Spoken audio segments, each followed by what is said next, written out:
Hi, I'm Seth Margolis, an applications engineer here at Stratasys. I'll be discussing the use of fused deposition modeling, or FDM for short, with end-of-arm tools for robotics and automation. An end-of-arm tool can be thought of as the hand on the end of a robot. Essentially, the purpose is to repetitively pick up and move objects as part of a manufacturing process, quickly and efficiently, without fail. Traditionally, an end-of-arm tool is an assembly of several to dozens of individually sourced components. Often, a majority of these components are metal, which are heavy, need to be machined to size, and fastened or welded together.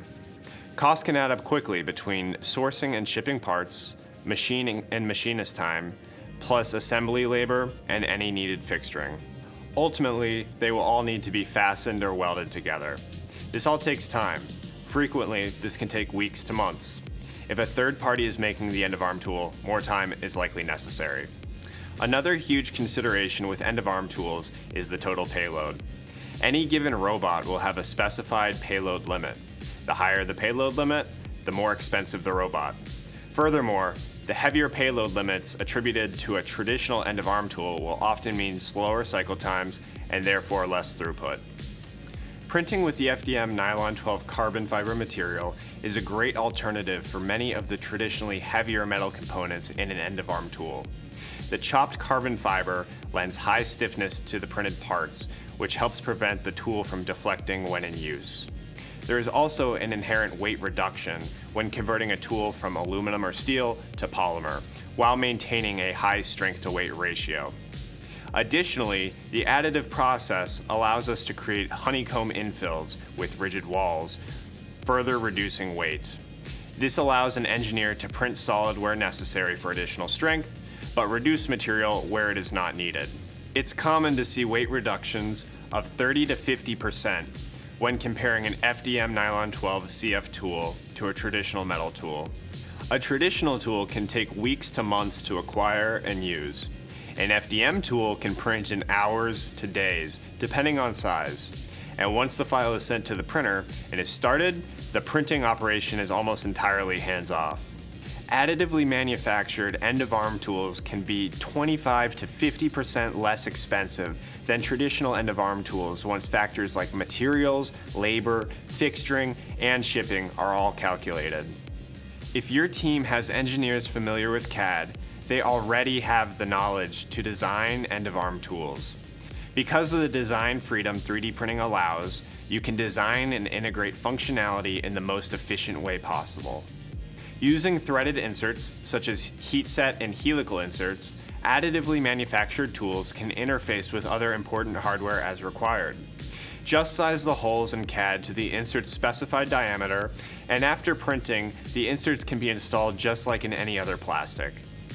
To get started with design for additive manufacturing, or DFAM, on an end-of-arm tool, first consider any critical touch points and attachment interfaces. Also consider the space between them. What is free space for creating the tool? What area is off limits to avoid interference with the function of the robot or tool?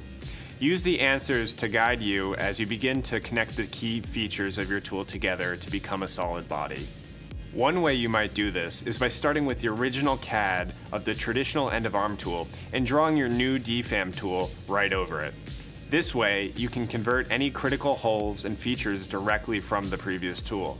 Make sure to consider where threaded inserts and other inserts will be necessary, determine the inserts to be used, and make sure to properly plan for installation. This will likely include changing hole diameters for proper reception of these inserts. Also consider what additional functionality can be integrated into the additively manufactured end-of-arm tool. If it's a cobot, would extending the side covers protect an operator from pitch points?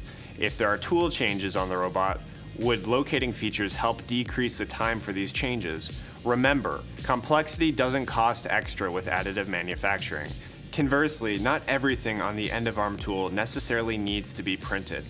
If there are some components that are inexpensive, readily available, or don't contribute to payload significantly, they may work great with the end-of-arm tool to create a powerful hybrid tool. Make sure to include fillets and chamfers rather than sharp corners for ultimate strength. Include self-supporting angles where possible to reduce support material consumption and print time. FDM Nylon 12 CF is a great material choice due to its strength to weight ratio, stiffness, and compatibility with Stratasys soluble support. To ensure parts are handled without damaging them, consider printing complex touch points in a non-marring material, such as FDM Nylon 12 unfilled. With FDM, we can project complex surfaces onto these touch points to help with a steady grasp. While Stratasys has multiple 3D printers with large build volumes, if your tool exceeds these dimensions, it is common to section parts into multiple smaller components and combine them through several means. I would recommend designing in joints that will help with locating the sections as well as provide mechanical strength. Depending on requirements, epoxies, fastening hardware, or both can be used to ensure a strong connection. Depending on the size of your end-of-arm tool, a build will print as fast as overnight to a couple of days in most cases. Keep in mind, the sparse infill we can apply with FDM not only reduces weight, but also reduces total print time. Factor in any post-processing steps like support removal and hardware installation, and your end-of-arm tool is ready significantly faster than traditional methods would allow for. By using advanced composite materials, you can produce complex end-of-arm tools in-house with the proper accuracy and increased functionality necessary to improve existing processes.